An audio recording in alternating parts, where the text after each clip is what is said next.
بسم اللہ الرحمن الرحیم۔ السلام علیکم ڈیئر اسٹوڈنٹس، امید ہے آپ لوگ ٹھیک ہوں گے اور آپ لوگوں کی زندگی خوشیوں کے ساتھ گزر رہی ہوگی۔ تو آج بڑھتے ہیں مزید تشریح کی طرف، مزید وضاحت کی طرف۔ یہ سبق ہم نے جو شروع کیا ہوا ہے، سبق کا نام ہے نظریہ پاکستان، اور سبق کا جو مصنف ہے ان کا نام کیا ہے؟ ڈاکٹر غلام مصطفیٰ خان۔ تو یہاں تک تشریح تو ہو گئی تھی، لیکن بڑھتے ہیں مزید تشریح کی طرف۔ لیکن میرے چینل پہ ہر نئے آنے والے ان کو چاہیے کہ چینل کو سبسکرائب کرے اور گھنٹی کی بٹن بھی ساتھ ساتھ دبائیں، تاکہ آپ کو میری ہر ویڈیو بر وقت پہنچتی رہے۔ تو بڑھتے ہیں مزید تشریح کی طرف، مزید تشریح کی جانب۔ جانب کی جمع کیا ہے؟ جوانب ہی ہے۔ تو اچھا، تو یہاں تک یہ تشریح ہو گئی تھی۔ کہاں تک ہو گئی تھی؟ کہ جنوبی ایشیا کے مسلمانوں کو تحفظ دینے میں تو بالکل ہی ناکام تھی، کیونکہ جنوبی ایشیا کے مسلمان اس نظریے کے تحت ایک مجبور اقلیت بن جائے۔ تو یہاں تک یہ تشریح ہو گئی تھی، اور اب مزید بڑھتے ہیں تشریح کی طرف کہ یہ واضح ہو جائے۔ تو یہاں سے ہم آغاز کریں گے۔ قومیت کی دوسری بنیاد وہ ہے، قومیت کی دوسری بنیاد وہ ہے جو رسول مقبول صلی اللہ علیہ وسلم، یعنی حضرت خاتم الانبیاء حضرت محمد مصطفیٰ صلی اللہ علیہ وسلم نے ملت اسلامیہ کی تشکیل کرتے وقت قائم فرمائی۔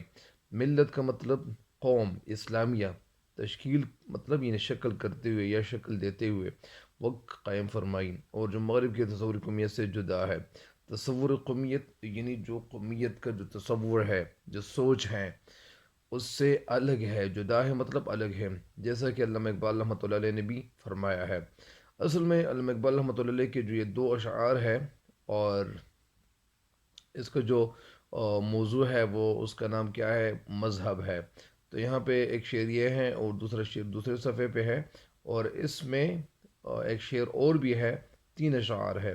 بہرحال یہ جو دو اشعار ہے یہاں پہ، تو ان دو اشعار کی تشریح پھر وہ نیچے نیچے ڈاکٹر غلام مصطفیٰ خان نے کی بھی ہوئی ہے، لیکن ساتھ ساتھ اس کے ساتھ یہ بھی ہے کہ ہمیں بھی یعنی اس شعر کی تشریح یا دونوں شعر کی تشریح کرنی چاہیے، تاکہ آپ کو یہ واضح ہو جائے، آپ کو یہ پتہ چلے کہ اشعار کی تشریح کیا ہوتی ہے۔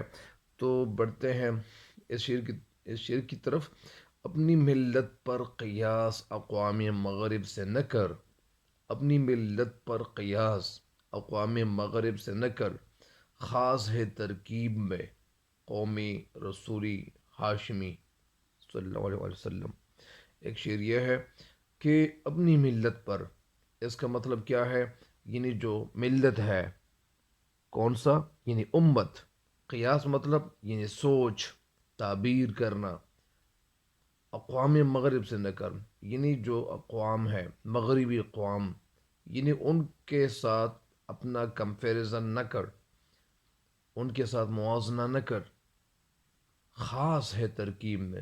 اور یہ جو ہمارا جو مذہب ہے، جس کو اسلام کہتے ہیں، اور ہمارا جو پیغمبر صلی اللہ علیہ وسلم تھے، یا جو ہمارے پیارے نبی صلی اللہ علیہ وسلم تھے، تو ان کے لائے ہوئے دین کو ایک خاص دین سمجھنا چاہیے۔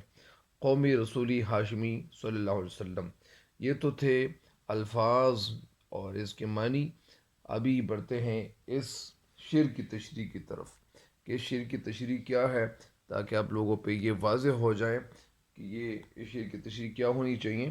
تو اس شعر میں شاعر علامہ اقبال رحمۃ اللہ علیہ کہنا کیا چاہتے ہیں کہ اے مسلمان، تو نے یا تو اپنی قوم کا مقابلہ، کمپیریزن، موازنہ یورپی اقوام سے نہ کر، یعنی جو یورپی اقوام ہے اور ان اقوام سے یعنی اپنا موازنہ نہیں کرنا چاہیے، کمپیریزن نہیں کرنا چاہیے۔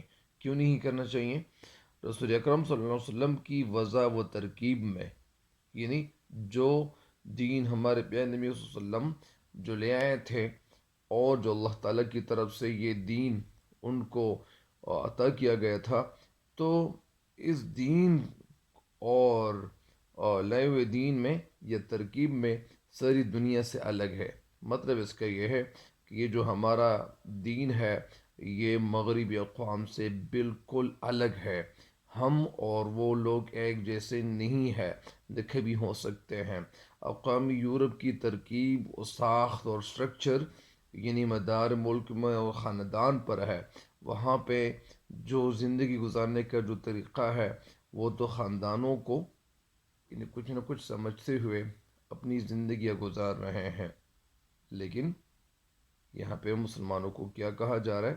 لیکن تیری جمعیت مذہب کی طاقت سے مضبوط ہے، مطلب اگر تو اتفاق سے رہیں گے تو تم لوگ کیا ہوں گے؟ اتفاق سے رہتے ہوئے تم لوگ مضبوط ہوں گے۔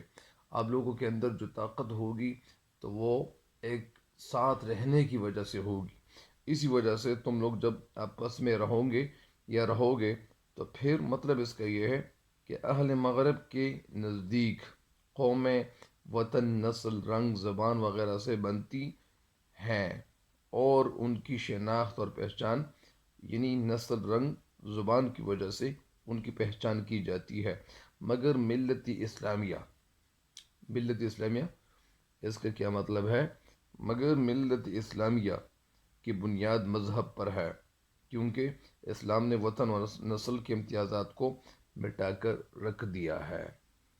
تو اسی وجہ سے یہی اس شعر کی تشریح ہے اور یہی شاعر بتانا چاہتے ہیں۔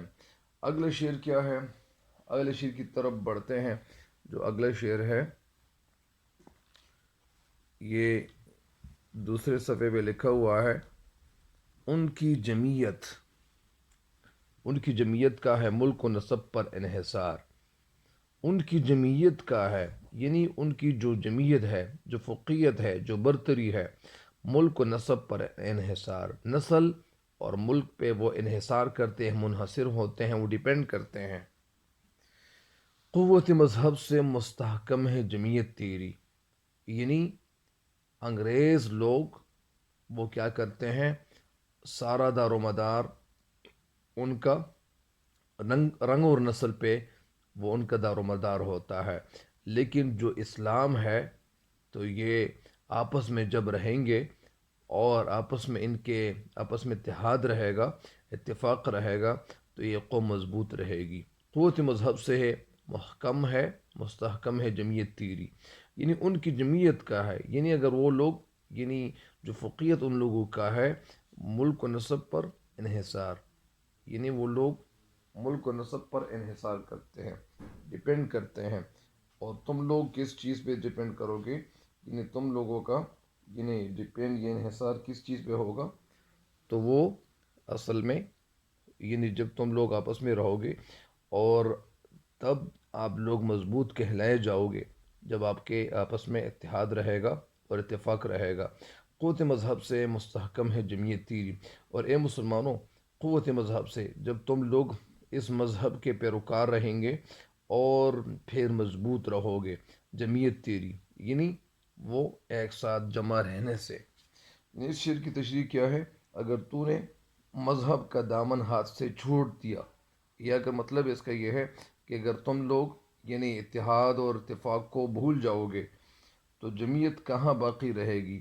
پھر جمعیت تو نہیں رہے گی، اور جمعیت فنا ہو گئی۔ جمعیت کا مطلب یہ ایک ساتھ جمع رہنا وہ جمعیت فنا ہو گئی تو ساتھ ہی قوم بھی فنا ہو جائے گی یہ جو قوم ہے تو یہ بھی فنا ہو جائے گی۔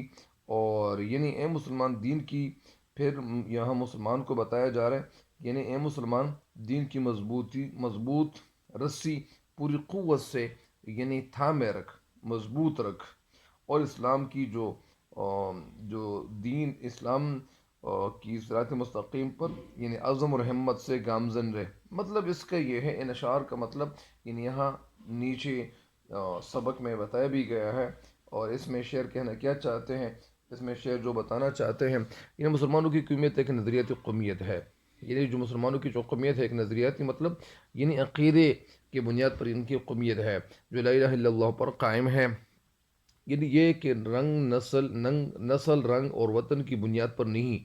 مطلب جو اشعار یہاں پہ جو لکھے گئے ہیں یا جو اشعار یہاں پہ لائے گئے ہیں، تو اصل میں ان اشعار کی تشریح اس عبارت میں بھی کی گئی ہے، اور وطن کی بنیاد پر نہیں، بلکہ ایک نظریے، ایک عقیدے اور ایک کلمے کی بنیاد پر وجود میں آئی ہے۔ اور اس نظریاتی پہلو کو نمایاں کرنے کے لیے مطلب یعنی وہ دکھانے کے لیے، نمایاں کرنے کے لیے اسے ملت کہا گیا ہے۔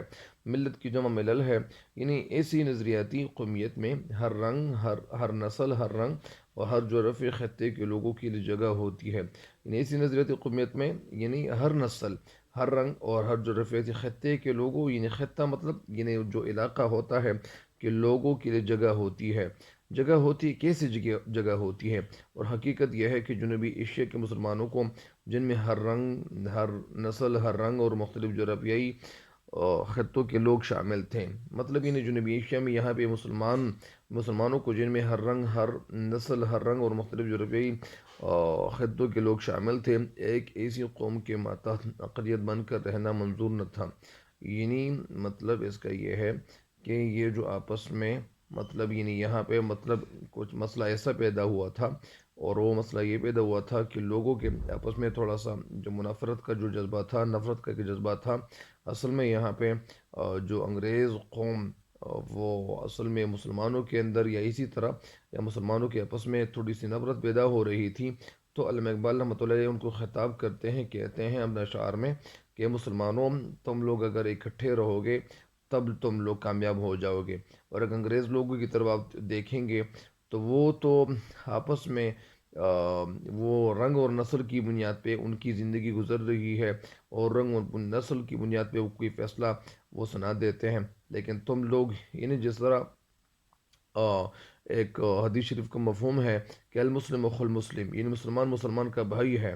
تو جب مسلمان کے ساتھ اکٹھا رہے گا، ان کے دل میں یعنی ایک ایمان کا جذبہ ہوگا، تو ظاہری بات ہے کہ ایک دوسرے کے لیے بھی یعنی ان کے دل میں بھی محبت کا جذبہ پیدا ہوگا۔ ظاہری بات ہے کہ خطوں کے لوگ شامل تھے، مطلب یعنی یہاں پہ مسلمان جو جنوبی ایشیا میں مسلمان جو زندگی گزار رہے تھے، تو یہاں پہ کئی رنگ و نسل سے تعلق رکھنے والے لوگ موجود تھے، لیکن ان کی جو قوم تھی وہ ایک ہی قوم تھی۔ ایک ایسی قوم کے ماتحت مطلب کے نیچے اقلیت بن کر رہنا منظور نہ تھا۔ اقلیت مطلب یعنی قلیل، جو کم ہو، یعنی جو کم ہو، جو اسلامی حکومت کے برعکس یعنی ذات پات، چھوت چھات اور بت پرستی کے بندھنوں میں جکڑی ہوئی تھی۔ مطلب اس کا کیا مطلب ہے؟ قید ہونا، مقید ہونا۔ چنانچہ انہوں نے اپنی جداگانہ قومیت یعنی اسلامی قومیت کی بنیاد پر اپنے لیے ایک جدا وطن کا مطالبہ کر لیا۔ چنانچہ انہوں نے اپنی جداگانہ مطلب یعنی الگ رہنا، قومیت یعنی اسلامی قومیت کی بنیاد پر اپنے لیے ایک جدا وطن کا مطالبہ کر لیا۔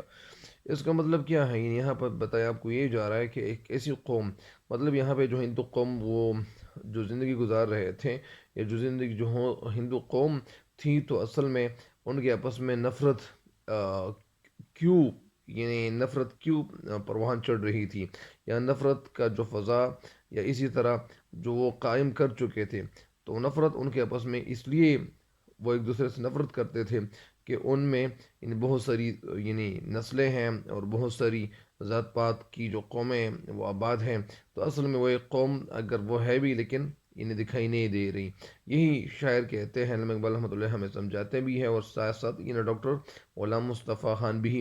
چنانچہ انہوں نے اپنی جداگانہ قومیت یعنی اسلامی قومیت کی بنیاد پر اپنے لیے ایک جدا وطن یعنی ایک الگ وطن کا مطالبہ یعنی طلب کیا، جس میں وہ اپنے عقیدے، اپنے نظریے زندگی، اپنے طرز معاشرت کے مطابق زندگی بسر کر سکے۔ مطلب یعنی تاکہ یہ لوگ مسلمان اصل میں اسی وجہ سے ایک الگ ملک میں جب رہیں گے، تو ظاہری بات ہے کہ مسلمان جب ایک الگ ملک میں رہیں گے تو ان کی زندگی یعنی زندگی ہی ہوگی۔ مطلب اس کا یہ ہے کہ یہ عبادات میں اور اللہ کے احکام کو بجا آوری یا اللہ کے احکام کو پورا کرنے کے لیے یعنی جب یہ کوشش کریں گے، یا اسی طرح اللہ تعالیٰ کو راضی کرنے کے لیے عبادت کریں گے، تو لوگ ان کو یعنی ان کی رکاوٹ نہیں بنیں گے۔ اسی وجہ سے ان کے لیے ایک الگ ملک ہونا چاہیے، اپنے طرز معاشرت کے مطابق زندگی بسر کر سکے۔